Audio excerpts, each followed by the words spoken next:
Hey guys, I'm Keychain. We're going to do a first request video today. I was asked to talk about guards and kind of how I made my guard decisions and what people should do, so I wanted to kind of re-up on that.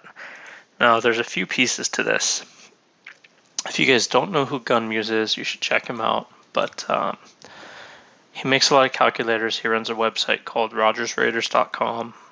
One of the things that he recently mentioned, and I haven't been able to confirm this, but it's a low investment, so I'm going to do it, is that all of the guard abilities, the passive ones, are active all the time. So what I mean by that is, see how I have all of my green guards starred and maxed out. The reason for that is their secondary abilities and third abilities, this reduced guard damage received, and this chance to crit. He says those are active all the time. And it's a relatively low investment to turn off your auto crunching of greens and blues and summon 100 of them and then go through and star these up. The other piece to this is, see this guard cavalry damage? Every time you star up a cavalry guard, they get increased guard cavalry damage. Same thing with the guard distance damage. And those look like they're active all the time as well, and it's intentional. When you go to star up somebody else, it has on here that the guard troop damage, whatever their main attribute is, it goes up for all guards. So eventually you're going to want to star all of your guards up. Now that's not the first step. So if we're going to do these in order, what I recommend is doing all of your green guards, maxing them out to level 20 and 3-starring them. Leave their abilities all at level 1 until later on. Do all of your blue guards. Star them up to 4-star, take them all to level 20, not level 30. Their abilities unlock at level 20. You don't have to waste the experience maxing them out. It doesn't add anything. The next thing you're going to do is not the purple guards. So what I mean by that is long-term investment for your account. Gold guards are better, even at low stars. And what you're going to need to do is choose which guards you're going to appoint, and then you're going to level up your gold guards evenly as you can in increments of 5. So all of my appointed guards, I leveled them all to 30, and then I leveled them all to 35, and I leveled them all to 40, and I worked it up that way. And after you're done with that, the next thing you need to do is pick some types. And what I mean by that is, what's your strongest stat? And if you don't know how to find that, you click your profile, and you're going to go to this little, I need to switch out gear. Go to this little exclamation here and scroll down to military. Now I'm giving everybody my stats here, but I'm kind of a mid-tier cast, so I don't care that much. Scroll down to military, and you're going to find what's your strongest type. For short term, your strongest type is probably going to be the guards that you want to work on the most. For me, it's pretty close between infantry and distance, but I've been working on my distance. So the first set of guards that I did was my distance guards. And that is my Prince, Araba, and Maupin. La Maupin, I don't know how to say her name properly. But these two I pair together. And you should also build a rally or a march for each type. Now to build that, all your troops are down here. You click this building, and there's a formation settings. When you click formation settings, you have a whole bunch of options for setting up formations. My top formation, number 1, has these 2 guards. I can increase this a little bit now. 10,000 infantry and distance. That's what I'm going with. Top tier troops. Some people mix in lower. Actually, I did that too. So I mixed in a little bit here, trying to keep, the ratio similar, where it's just a little bit of infantry to hold up the front and then distance. My second march was basically the same, but with a different guard in case I had the other one out. My third march is my cavalry march. So I've got 2 cavalry guards here. He's not quite completed with his abilities, but I've got a full cavalry march. It's not what it needs to be, but for the longest time I was doing distance only. And then the last one that I haven't built yet, and I'm going to build right now, is an infantry march. And to do that, basically these little symbols here are your infantry guards. Now I've got 3 choices of combinations, but the 2 that I'm going to go with are Inez and Henry. Now, I like Inez and Henry together because even though they're not complete, let's max this out as much as we can. I'm going to send all infantry in this, just pure infantry. And I'm going to send all the infantry. I have all tiers. I've been weeding out the smaller tiers, but for now I'm just going to send all of them in this preset because you're trying to break troop types using the new kind of guard triangle, and you don't want mixed marches anymore for the most part. Now let's go back to guards and I'll talk about why I like these 2. And right now I would never send this march because these guards aren't complete. And the main abilities, the reason I pair them together, they're not unlocked. So it's kind of pointless. So I would never actually send this march out unless it was to just hit somebody that I'm trying to gather resources from, or somebody that's much lower. Like I know I'm going to kill them.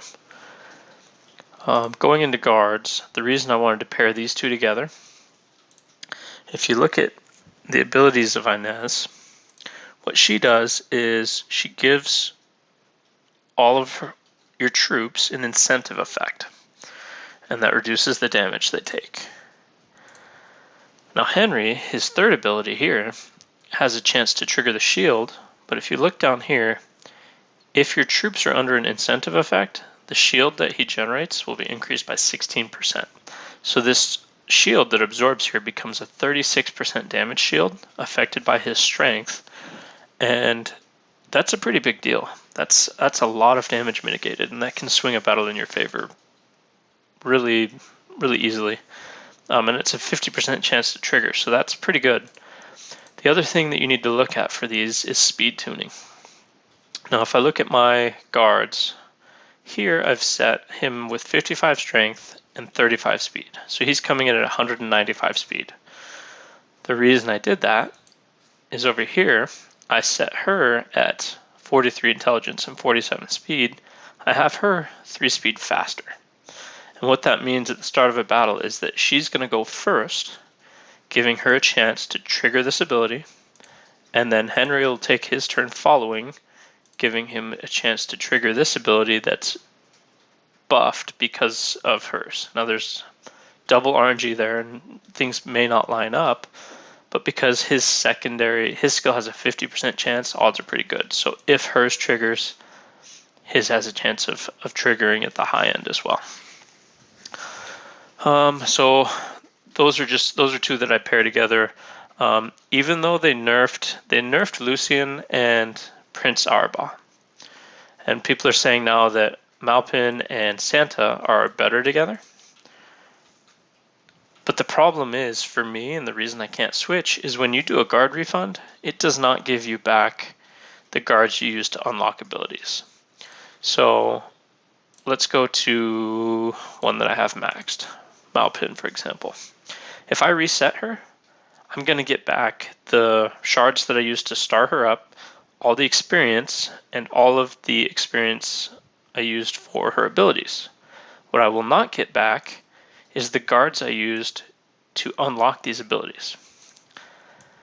And I actually have one that I screwed up on when we first started that is a perfect example of this. This guy has been reset. All of his abilities are still unlocked. I can never get these guards back, and it's a big investment. So be careful with when you're investing, who you're investing in, and if you are going to reset, you need to make sure that your replacement guard is as good or as unlocked as the other one.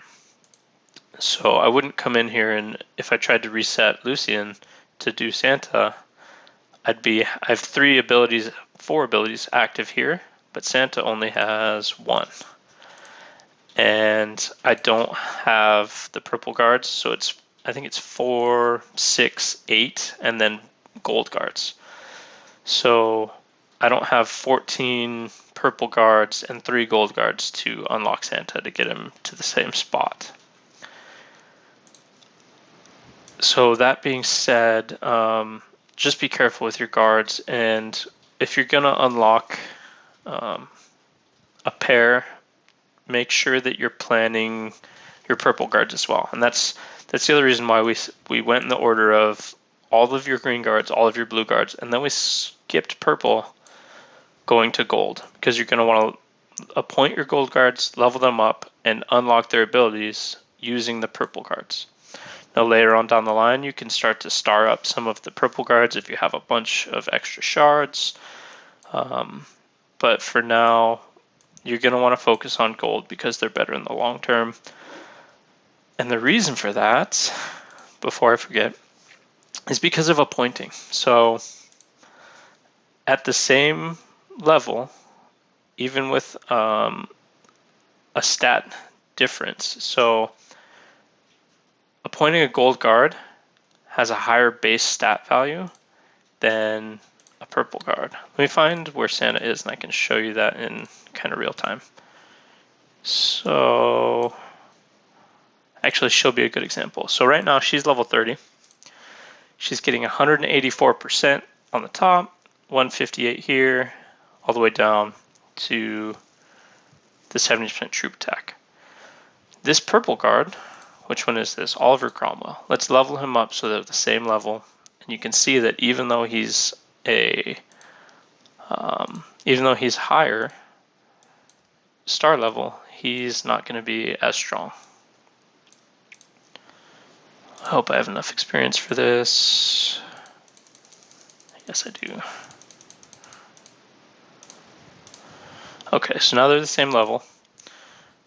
Going back into appointing guards, and she's a gold 1 star. She's got 184% here.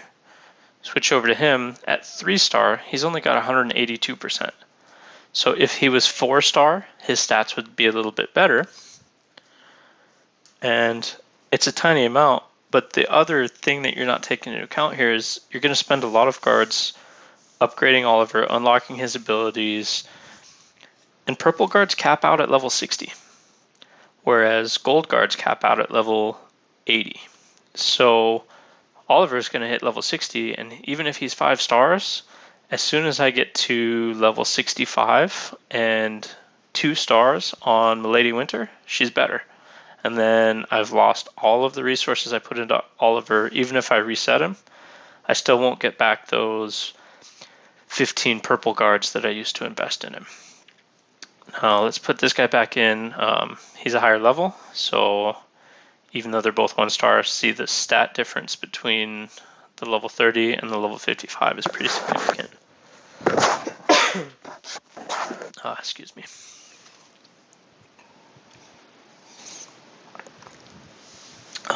So for guards, I think that's all I have to really talk about guards. If you guys do have more questions or I didn't summarize it well enough, let me know and I can do a revision, or we can talk in the comments about what I might do. But that's all I have for guards. The other things I want to talk about, if you guys haven't heard of the Huawei app gallery, it's a competing app gallery. It competes with Google and the Amazon store, and it's not based out of the United States, it's European. The reason I'm bringing this up is Huawei does a lot of contests and events where they give 50% cash back, and they give that to you in points. So basically what that means is if I spent $20 on a pack in Guns of Glory, I would get $10 worth of points that I can use on Guns of Glory or a different game, any game that's in the app gallery. And it has like 70 or 80% of the apps that you would find in the Google Store or the Apple Store are also in the Huawei app gallery. I'm going to link a form in the description. If you do decide to sign up, I'll have a link to the app gallery and a link to the current contest. Basically, you would set your country as United Kingdom or Australia. There's a couple others. Even if you're US based, you set your country to that country, one of the ones on the list, and say that I sent you, and I will get 10% back on some of the purchases and stuff that you make, and it'll help support the channel. Now, getting that out of the way, Tides of Darkness is starting. And you'll see in your game that there's this Tides of Darkness cooldown, 7 hours and 32 minutes. And they bumped to the top the Tides of Darkness event rules. I've done this in another video, but I'm going to quickly go over it again, just so that you can catch up. You don't have to go find another video. Basically, this event is a map-wide kingdom event, and what's going to happen is these towns are going to spawn across the entire map, and it's going to look like this on your map. There's going to be these towns spread all across. You're going to conquer the towns by attacking them and doing damage, and once you've defeated the town, you take it over for your alliance. So then your alliance places their banner, and this becomes part of their territory. Now, the thing that we're not 100% sure on is, based on the way they describe it, your alliance territory can be expanded with these banners, but it all has to be connected. So wherever your territory is, you need to start with the towns and the stuff in your territory and kind of expand outwards. And the way to get these banners and supply points and all that is gathering and killing threats. So right here, you get supply points by gathering in your alliance's territory and defeating threats. When you get supply points, you also get supply crates, and the crates are needed to place down banners. So that says it right here. The supply crates are needed for alliance banners. When you earn them, they're automatically given to the alliance so that R4s can place these. And here's where it says the banner territory must border existing alliance or banner territory and cannot overlap with another alliance's banners, castles, or towers. So if you have an alliance farm guild connecting to your territory, it's actually going to be in the way. It's going to stop you from expanding your territory, and you're going to have to pay attention to where you're gathering and where you're killing threats if you want to maximize your banners and stuff. After the event gets started and it's kicked off and you've got 10 banners and you've expanded your territory and you've got lots of room to work with, everything will be fine. Now, the other thing on here that it says is you can only attack enemy banners that are adjacent to your own activated banners. So you can't just go killing other people's banners just to stop them. You can only kill their banners if they're interfering with your own territory. But the other cool piece about this is that no troops will be killed, only wounded. So we won't be getting losses for fights at the banners. And then merit will be gained by towns that you liberate, and they'll continuously provide merit to your alliance. Other alliances can conquer your towns and take them over for themselves, and that will be part of the piece where, depending on your kingdom and how things are, they're trying to kind of stir up the kingdoms again and get them fighting, because I'm sure they make more money on kills versus all of these events where you don't lose much. in kingdom fighting probably makes them more money than anything else. But a lot of the kingdoms have non-aggression pacts and are kind of at peace, waiting to fight other kingdoms. I think that's it for this event based on what I've read, what I've tried to kind of look at. The other thing for occupying towns is you can crit, and it says that you'll get really good rewards for critting. We'll see what that actually is, but if you look at the picture, in here if you attack the town you get some merit, but if you crit, there's a chance to get these gold boxes and speed ups. That could be pretty good because these gold boxes have a chance to give 1,000 gold. So if you get 5 of them for a crit, you could end up with 1,500 gold for, participating in the event, which, say that happens 5 times over the course of the event, that'd be pretty nice. Okay, last thing, we're going to do some alchemy. I like to finish off my videos with alchemy, and I'm just going to run again with the random. After this initial setup, I'm going to do the automatically supplemented. So I think today I'm going to do 2 blue and a yellow. I'm going to hit the auto supplement, and we're going to go 10 at a time until I'm out. So this one, I got 14 scrolls. That's pretty good. Whole bunch of sun crystals and a little bit of dust. This pull got some advanced scrolls, that's good, and 7 more of the regular scrolls. The goal here would be to get 7 advanced scrolls for every 28 of the regular scrolls. And if you do that, you'll end up getting all 4 of your, or right now there's 3 gems, so for every 21. So that right now I'm on track for that. It'd be nice if we can keep that rate. And we got 7 advanced here again, and it looks like I'm out of dust. So I've got some left over. I've got some greens and some yellows. I'm not going to run solo alchemies. The other thing to bring up is I don't know if the alchemist is kingdom based or overall. Let me know in the comments if your alchemist is at the same level or if it's above or behind this. So right now she's at 4,351,930 for our kingdom. I don't know if it's shared. If it is, then keep working at it. If it's per kingdom, let me know what your guys' alchemist level is at and what's different with the quests. Thanks for watching. Hit the like and subscribe. I'll see you guys in the next video.